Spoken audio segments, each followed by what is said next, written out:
Então vamos lá, galera, estamos de volta aqui com a nossa aulinha de segurança da informação. Então, um dos aspectos aí que nós temos que levar em conta é a segurança física. Lembrando, das suas várias vertentes, né? Então, até mesmo o uso de um cadeado pode ser citado, né? Então, tudo aquilo que vai nos dar estruturalmente alguma proteção para que a pessoa não acesse fisicamente o local, tá ok? Então, a segurança física faz parte, sim, da segurança da informação. Lembrando, então, de repente eu não citei aqui algum detalhe, por exemplo, o uso de crachá, alguma coisa do tipo, mas você vai pensar, cara, o uso de crachá vai me trazer alguma proteção? Ou seja, a pessoa chega à empresa, faz seu cadastro, eu identifico a pessoa com crachá, de repente com uma cor, é bom? Então faz parte da segurança da informação, pois eu vou estar impedindo que pessoas não autorizadas ou restringindo ou tentando impedir que aquelas pessoas acessem aquele local, beleza? Então vem comigo. Então mostrei aqui para vocês uma sala cofre, uma falha aí que deixar a porta aberta, né? Bem, tratamos até então da segurança física. Vamos falar agora da segurança lógica, que talvez não, né? Vamos menosprezar não, mas é muito cobrado em prova, tá? Tanto quanto a segurança física eu posso falar para vocês que tem caído tanto quanto, justamente porque ainda muitas pessoas não conhecem, né? Mas estão conhecendo e vão acertar, amém? Vamos embora, galera, vem comigo. Então, vamos lá. Segurança lógica deve nos proteger contra. Então, eu coloquei aqui um único tópico que resume basicamente tudo. O acesso e ou manipulação indevida da informação. Então, propriamente lá dos dados, né? Então, aquilo que vai estar armazenado no computador, sendo transmitido de um computador para outro, ou mesmo transportado, né? De alguma forma, eu quero trazer algum tipo de proteção. Então, vem comigo. Então, o que eu tenho aqui dentro da segurança lógica? Isso pode ser uma invasão, né? Pode ocorrer, pode comprometer uma invasão remota. Então, a pessoa, essa mão saindo dentro do computador aí, né? Denota aí uma invasão remota, ou seja, um hacker, um cracker, né? Remotamente acessa o servidor da empresa, né? Consegue passar ali pelos sistemas de proteção que eu tenho e vai comprometer lá, vai tentar pegar meus dados, alterar meus dados, enfim, fazer alguma coisa lá dentro do sistema. Vamos embora. Outro exemplo, então, aqui é a pessoa fisicamente, né, passou pelos sistemas, pelos bloqueios físicos e teve acesso fisicamente aí aos computadores da empresa. Tá? Então, outro aspecto que eu tenho que pensar aqui. Volta para a tela. Então, é um vai e vem aqui danado, né, galera? Então, as ameaças virtuais. Então, eu coloquei um conjunto, a imagem aqui também do CERT, ó, tá? Também do CERT-BR. Essa imagem aqui demonstra aqui algumas ameaças virtuais. Entre elas, então, propriamente nós não iremos citá-las, né, e falar delas aqui. Mas são ameaças que, dentro do contexto de segurança da informação, podem, né, com certeza, colocar em xeque a segurança da empresa. Tipo, vírus, worms, cavalos de Troia, né? Spywares, que são os programas espiões, tá ok? Então, fica aí a dica para vocês. Ameaças virtuais também vão, isso não é para colaborar, lógico, né? São coisas aí que podem comprometer a segurança, beleza? Vamos lá. E aí, dentro da segurança lógica, quais são os meios que eu tenho para prover? Então, nós vimos até agora aqui coisas, né, que vão comprometer a minha segurança, certo? A segurança lógica, invasão física, remota e tal. Bom, e agora como é que eu vou proteger a informação? Vamos lá, então, vamos conhecer algumas ferramentas, digamos assim, né? Então, eu tenho aqui o uso de senhas. Então, é meio que parece óbvio, né, falar, mas o acesso aos sistemas da empresa vai ser exigido o quê? Login, ou seja, vai ter que ter um usuário e uma senha. Mas essa senha pode ser uma senha qualquer, discute-se tanto, né, fala-se tanto sobre senha, mas há uma estatística que todo ano é feita aí por alguns órgãos de segurança da internet, que uma das senhas mais utilizadas na internet, né, é a 1, 2, 3, 4, até hoje, né? Estatisticamente aí tem milhões de pessoas que usam 1, 2, 3, 4 para tudo. A segunda mais usada, 1, 2, 3, 4, 5, né? E depois é 1, 2, 3, 4, 5, 6. Aí depois complica, fica difícil. 1, 2, 3, 4, 5, 6, 8, 7, né? Que eles invertem os últimos dois números. Bom, galera, isso não são senhas fortes. Mas nós temos aqui um parâmetro, tá? Isso não é uma regra, mas um parâmetro para considerar uma senha forte, que seria, no mínimo, 8 caracteres, tá? Então eu sei que tem alguns sistemas que são 6 caracteres. Eu estou falando de um modo geral, falando um parâmetro, tá? Então, 8 caracteres onde eu vou colocar letras maiúsculas, minúsculas e símbolos, tá? Então, nada de colocar lá Maria, ao invés de colocar Maria com A, eu coloco um arroba, né? Caramba, ficou um caractere, ficou impossível decifrar minha senha. Então, Maria, data de nascimento, esses tipos de combinações que não dá certo, né, galera? Não tornam a senha difícil. Então, uma senha que não seja legível, tá? Não seja algo compreensível, que a pessoa possa ler ali quando vê a senha, né? Disse Maria com arroba, se alguém bater o olho, né? Se você por acaso está escrevendo Com o arroba ali vai ficar fácil até de deduzir e capturar a senha naquele momento, certo? Então, 8 caracteres envolvendo letras maiúsculas, minúsculas, símbolos e números, né? Que eu acho que eu esqueci de citar antes, mas números também devem entrar aí, né? Então, essa miscelânea aí para tentar dificultar, tá ok? Alguém descobrir essa senha pelo método que nós chamamos de dedução ou de força bruta, que a pessoa fica tentando, né? Houve uma época, vou citar um exemplo que é bem esdrúxulo, não estou falando que eu sou hacker, não, pelo amor de Deus, tá? Mas houve uma época também, já há alguns anos aí, que eu era técnico em informática, né? Eu comecei minha vida na informática fazendo manutenção em computadores. Eu fiz um curso de montagem e configuração e aí eu falei, vou trabalhar nessa área.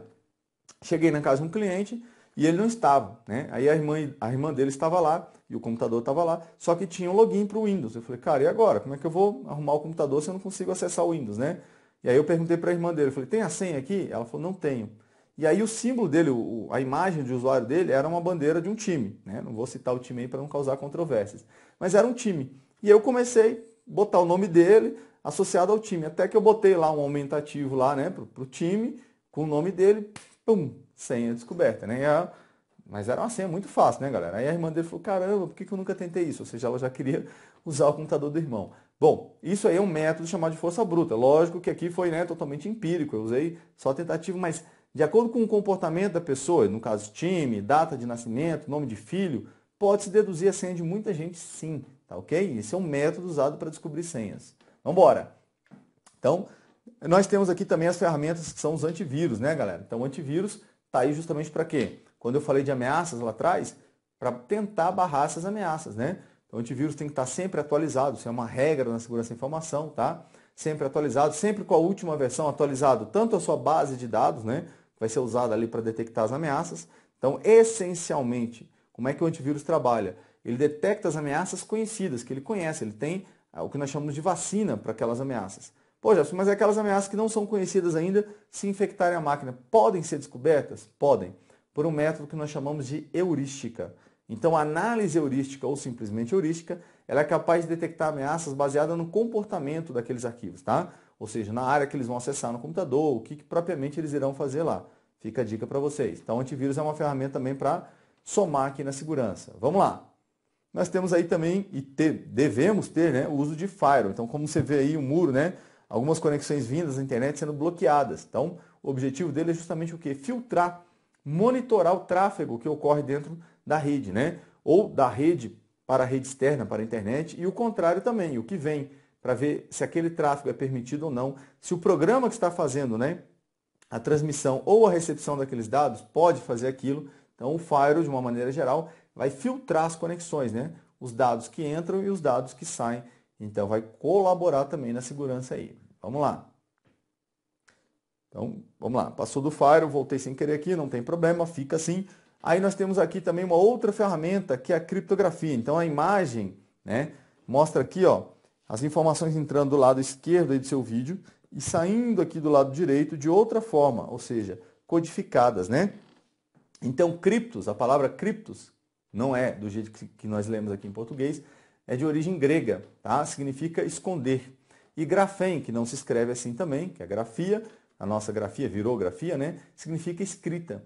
Então, se fôssemos traduzir aí criptografia, seria a escrita escondida ou a escrita codificada, certo? Esse é o objetivo da criptografia, como a imagem também do 7BR aqui mostra, né? Vamos para um exemplo aqui um pouquinho mais avançado. Vamos lá. Então, eu tenho aqui na criptografia uma informação compreensível, qualquer um pode ler, né, entender. O que eu vou fazer? Eu vou aplicar um programinha que nós vimos lá atrás, que é o algoritmo criptográfico.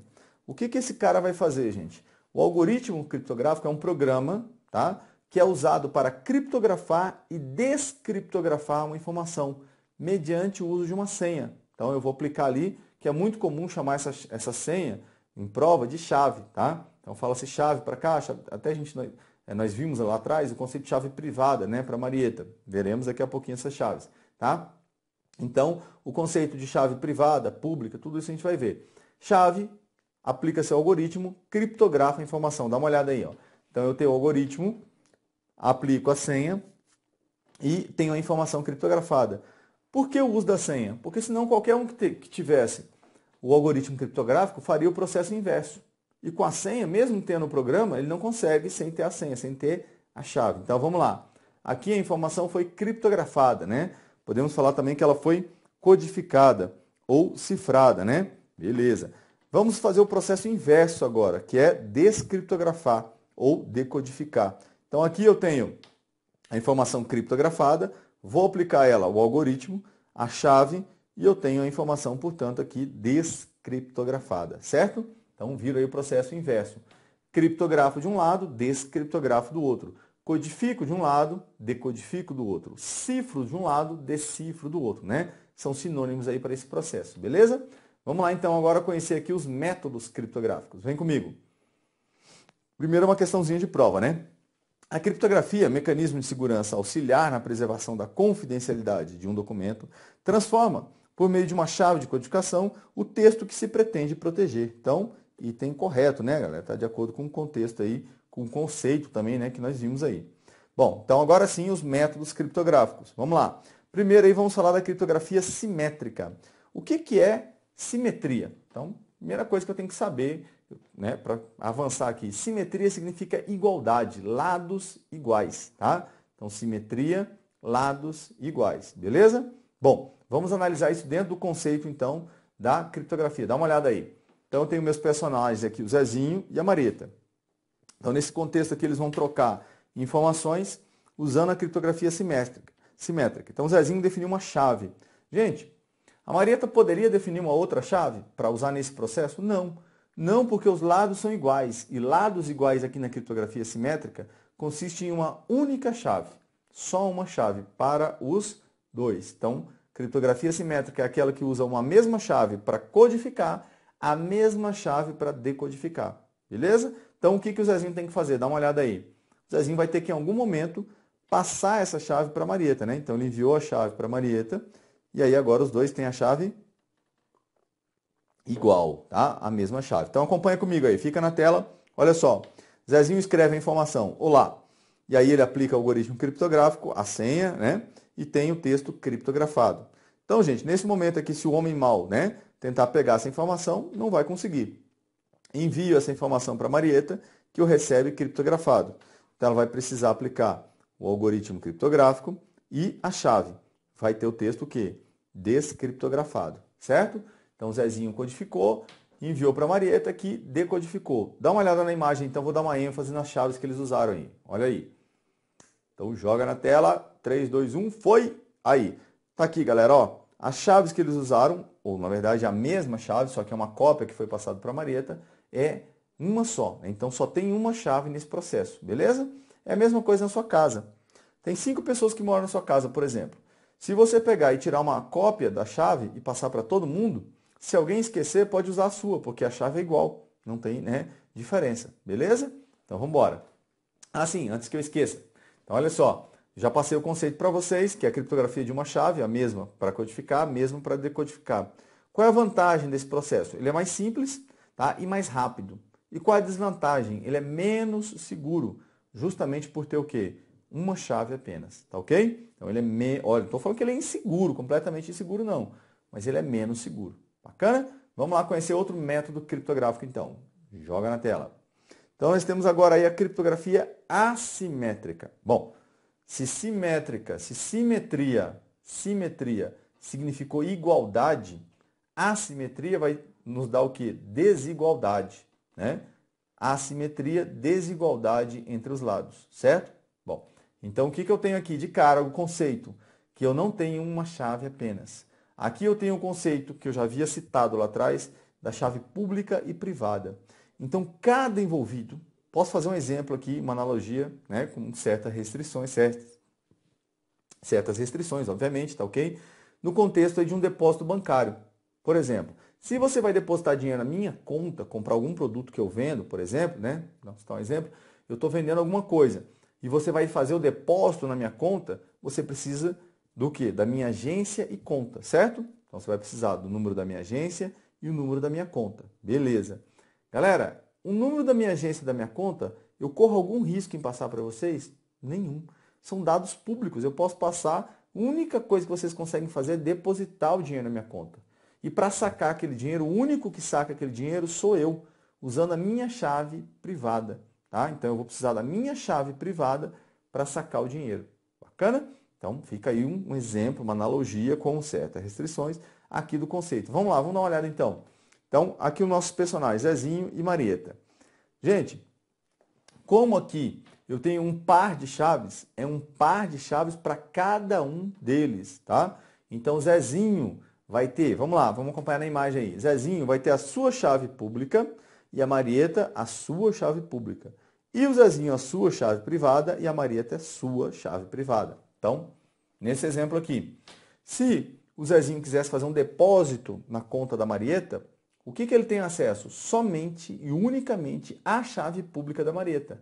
E se a Marieta quiser fazer um depósito na conta do Zezinho, ela vai ter que ter acesso unicamente e somente à chave pública.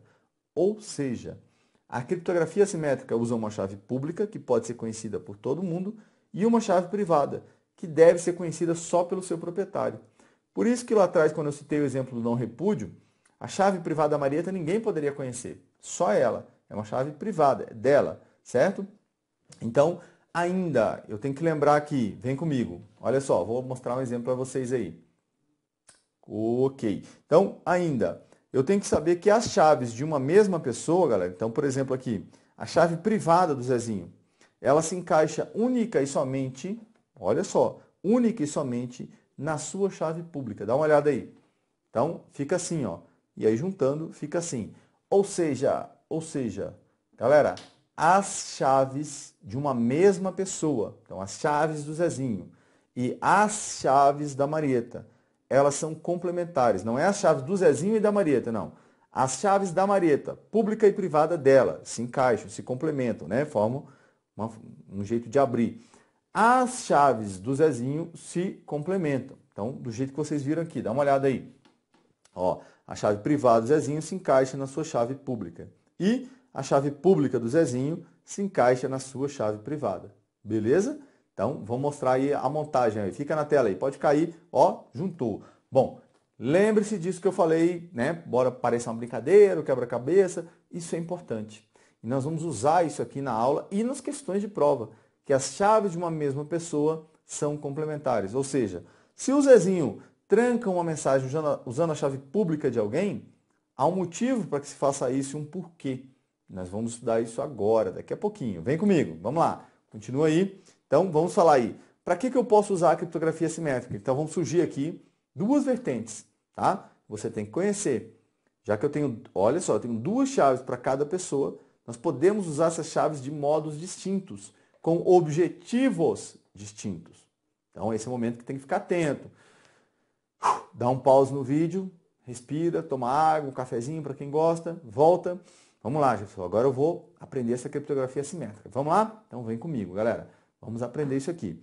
Então ela pode ser usada para garantir o sigilo. Então, a primeira vertente que nós veremos aqui. Gente, o que é algo sigiloso? Qualquer um pode conhecer? Não. Então, quando alguém deposita algum dinheiro na minha conta, qualquer um tem acesso a isso? Oh, Jéssica, tem tanto na conta dele lá que eu vi. Não, não é qualquer pessoa que tem acesso a isso, né? Somente as pessoas autorizadas, né? Que no caso aqui seria eu. Na minha conta, somente eu tenho acesso à minha conta e ponto final, certo? Somente eu e ponto final. Então, vem comigo. Vamos lá, como é que eu garanto o sigilo aqui? Então, lembra do exemplo da conta? Vai servir aqui, ó. O Zezinho escreve uma informação e aí no algoritmo criptográfico, então existe o algoritmo criptográfico para criptografia simétrica e para assimétrica. Existem alguns que fazem os dois tipos, tá? Qual chave que ele vai precisar aplicar aqui? Então, quem vai receber a informação é a Marieta, são os personagens que eu vou trabalhar aqui, tá? Então, o Zezinho envia, Marieta recebe. Qual chave que ele vai aplicar para que somente a Marieta abra a mensagem? Espera aí, Jefferson. As chaves de uma mesma pessoa são complementares. Se ele quer mandar para a Marieta, ele vai usar uma chave pública dela, porque a única chave que vai se encaixar na pública dela é a chave privada dela, tornando o processo sigiloso. Perfeito, vem comigo. Então, olha aí, ó. Aplica a chave pública da Marieta, tem o texto criptografado, e aí o homem mal se pegar não vai entender, né? Não vai conseguir decifrar, a princípio, né? Envia o texto para a Marieta, que o recebe criptografado. Aplica o algoritmo criptográfico à sua chave privada, e aí tem o texto descriptografado. Então, dando ênfase nas chaves aí, eu tenho em cima o Zezinho usando a chave pública dela, e embaixo ela usando a sua chave privada. Então, quando eu uso a criptografia assimétrica para dar sigilo à mensagem, quem vai receber usa a chave privada para abrir, mas quem vai enviar usa a chave pública de quem vai receber. Do jeitinho que está aqui. Você para o vídeo e analisa. Cara, o Zezinho é quem envia. Então, quem envia usa a chave pública de quem vai receber. Por quê? Porque o Zezinho, se ele usasse a chave pública dele, a chave pública dele só se encaixa na chave privada dele. Só ele abriria. É a mesma coisa eu pegar e depositar dinheiro na minha conta. Só eu vou sacar. Se eu estou devendo dinheiro para alguém e eu deposito na minha conta, eu posso considerar que eu paguei a pessoa? Lógico que não. Lógico que não. Né? Então, o que vai acontecer nesse caso? Só eu vou sacar. Então, não tem sentido. Como é que eu vou mandar a informação para outra pessoa? Não tem como. Então, a chave pública de quem vai receber. Vamos lá. Cortou na tela. E agora vamos falar da outra vertente aqui, que é para garantir a autenticidade. Bom, então nessa altura do campeonato, nós já vimos que a autenticidade é um dos pilares da segurança da informação, que é a garantia de que quem envia uma informação é realmente aquela pessoa. Então vamos lá, vamos falar de vários aspectos aqui. Para começar, tem a pergunta: como é que eu vou comprovar virtualmente a identidade de alguém, né? Então, peraí. Como é que o Zezinho pode comprovar a sua identidade no contexto ali que nós vimos, né? Usando a carteira estudante no mundo real, né? No mundo real, nosso mundo, eu comprovo minha identidade? Não. Tanto é que quando eu vou usar a minha carteira de identidade, eu preciso fazer o quê? Eu preciso apresentar minha identidade, não é verdade? Então, dá uma olhada na tela aí. Essa aqui é até uma carteira de estudiante, né? Eu apresento lá, ela pode ser falsificada e ninguém vai ter como comprovar aquilo ali, certo? Bom, e a carteira de identidade? Ela é um documento que, para a sua emissão, eu tenho que seguir uma série de protocolos, né? Eu não mando um e-mail para a empresa, para a Polícia Civil, por exemplo, e recebo minha identidade em casa. Tem toda uma série de passos necessários para que eu possa, né, aí, então, ter a minha identidade emitida. Ou seja, eu vou a uma delegacia, levo meus documentos de identificação, que eu possuo até então, né, certidão de nascimento, etc. e tal. Lá eles fazem minha identificação, inclusive, papiloscópica, né, as minhas digitais, comprovam a veracidade daqueles documentos que eu levei, para então informar a Secretaria de Segurança Pública nesse contexto, tá? Que eu sou eu e a Secretaria de Segurança Pública autoriza a emissão da minha identidade. E aí eu tenho a minha cédula de identidade. Então dá uma olhada aí. Emitida nesse caso aqui, né, nesse contexto que eu estou trabalhando, pela Secretaria de Segurança Pública. Então o documento aqui que vai servir, que eu já citei na verdade, né, como se fosse um documento de identidade no mundo virtual, chama-se certificado digital. Então eu vou passar pelo processo que nós chamamos de certificação digital. Vamos lá, vamos conhecer um pouquinho desse processo aí. Então, o processo de certificação digital consiste, né, na obtenção de um certificado digital, que é um documento eletrônico que vai funcionar como uma carteira de identidade virtual, né, vai comprovar a minha identidade. Seja pessoa física, jurídica, de um site, né, pode ser emitido para empresas também, para sites, para comprovar, cara, esse site é do Banco do Brasil, eles provaram que são Banco do Brasil, etc e tal, e eu estou emitindo um certificado digital para eles, por exemplo, tá? Bom, então vamos dar uma olhada aí como é que é feita a certificação digital no Brasil, tá? Então no Brasil, nós temos aqui como autoridade máxima a Infraestrutura de Chaves Públicas do Brasil. Então, sigla, vou mostrar para vocês aí, fica na tela. Ó, a ICP-BR, ou seja, ICP Brasil, tá? Infraestrutura de Chaves Públicas do Brasil. O que é a Infraestrutura de Chaves Públicas? Ela é considerada a autoridade certificadora raiz do Brasil. Raiz por quê? Porque ela está no topo. Ela que vai autorizar as autoridades certificadoras, que nós veremos daqui a pouco quem são, a emitir os certificados digitais. Ela que vai autorizar ou mesmo descredenciar, né, as empresas que fazem a emissão do certificado digital. Então vejam, a ICP propriamente não emite o certificado digital, e sim autoriza, né, e controla ali, monitora as empresas que são autorizadas a realizarem isso aí, tá ok? Então ICP Brasil está no topo, vamos lá. Tá? A sigla eu coloquei. Então abaixo dela nós temos aí as autoridades certificadoras, que são as ACs, né? A sigla aí AC. O que é a autoridade certificadora? Ela é a empresa que efetivamente emite o certificado digital. Lógico, como eu falei, com a autorização da ICP. Exemplo de algumas autoridades certificadoras no Brasil: os Correios, Banco do Brasil, Caixa Econômica Federal, Receita Federal, tá? São alguns exemplos de empresas autorizadas a emitirem certificados digitais, que no Brasil tem validade jurídica, tá? Mediante lei, tudo certinho, tem validade jurídica. Então não é um documento só para bonitinho não, beleza? E aí, mas espera aí, Se eu pensar nisso, até agora seria um processo totalmente virtual, né? Eu mando lá para a autoridade certificadora e falo, ó, eu sou o Jefferson Bogo, eu quero um certificado digital com o meu nome. Ah, beleza, Jefferson, toma aí um certificado digital. Manda uma cópia da minha identidade. Não, né, galera? Isso aí é muito falho o processo. Por isso que eu tenho que comparecer, eu tenho que ir até uma autoridade de registro. Então, ó, joga na tela. Eu tenho que estar lá, ó, ir a uma autoridade de registro, ou seja, uma AR, tá ok? Então, olha só, AR são as empresas que vão validar a identidade do requerente, daquele que está pedindo o certificado digital. Falar, ah, realmente, esse cara aí é o Jefferson Bogo, ele trouxe aqui os documentos necessários, comprobatórios e tal, foi tudo validado, foi tudo, né, verificado, e ele passa para a C. A C, tá ok, esse cara é ele mesmo. Então, a C emite o meu certificado digital, beleza? Então, nesse esqueminha que vocês estão vendo aí, é que acontece a emissão do certificado digital. Tranquilo? Vamos embora. Joga na tela. Aí, agora que eu tenho um certificado digital, né, porque agora existe uma empresa, né, todo aquele processo que nós vimos, tá? E existe alguém dizendo que eu sou eu. Não é simplesmente a minha palavra. Ó, eu sou o Jefferson, né? E você tem que aturar, tem que engolir isso. Não, não é assim. Então existe agora, você sabe que eu passei por todo um processo para que eu fosse certificado. Então, fosse eu no contexto virtual. Beleza. Agora eu posso realizar um procedimento que nós chamamos de assinatura digital. Dá uma olhada aí. Então, a assinatura digital consiste no quê? Bom, no emprego das chaves que nós vimos antes de uma maneira diferente.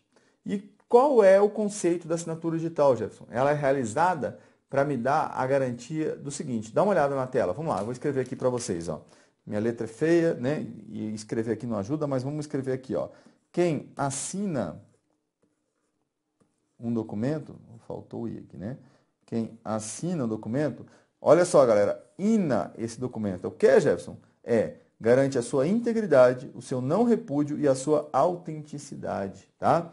Então, lembre disso aqui, ó. Quem assina o documento garante a sua integridade, o seu não repúdio e a sua autenticidade, tá ok? Integridade, não repúdio e autenticidade. Gravou? Como é que é feita a assinatura digital? Bom, nós já estamos vendo aqui que utiliza-se a criptografia assimétrica. Então já caiu em prova dizendo, para realizar a assinatura digital, utiliza a criptografia simétrica de uma única chave. Não, assimétrica com as duas chaves que nós vimos, tá ok? Aqui tem um detalhe, galera. Quem envia a informação, que nós já vimos lá atrás, no princípio da autenticidade, quer comprovar a sua identidade. Por isso, ele vai usar uma chave que só ele tem, que é a sua chave privada, para assinar, tá? Então, ele vai assinar a mensagem com a sua chave privada. E do outro lado, quem recebe a mensagem vai comprovar a sua identidade, a sua, né, de quem mandou a mensagem, usando a chave pública do remetente. Então, vamos para o esqueminha aqui, fica mais fácil de ver. Vamos lá. Jogou aí. Então, um esquema aqui, onde o Zezinho está mandando a informação sempre para a Marieta aqui, né, nossos exemplos. Aí ele escreveu a mensagem, aplicou no algoritmo criptográfico a chave privada dele, que eu já havia falado, e aí eu tenho muita atenção aqui, galera, eu tenho um documento assinado digitalmente. Então, você já viu nos exemplos anteriores, quando apareceu a assinatura digital, isso aqui, né, essa sequência numérica. Essa sequência aqui, galera, vai ser inserida no documento através de um algoritmo chamado hash. Tá? O que o hash vai fazer? Ele vai gerar um resumo único para cada mensagem. E a partir desse resumo eu não consigo descobrir o conteúdo da mensagem. Vejam que o objetivo da assinatura não é criptografar, e sim comprovar a autenticidade. E aí nós veremos já já como é que o hash vai me ajudar nessa verificação, beleza? Fecho um bloco aqui e volto já já, galera. Valeu!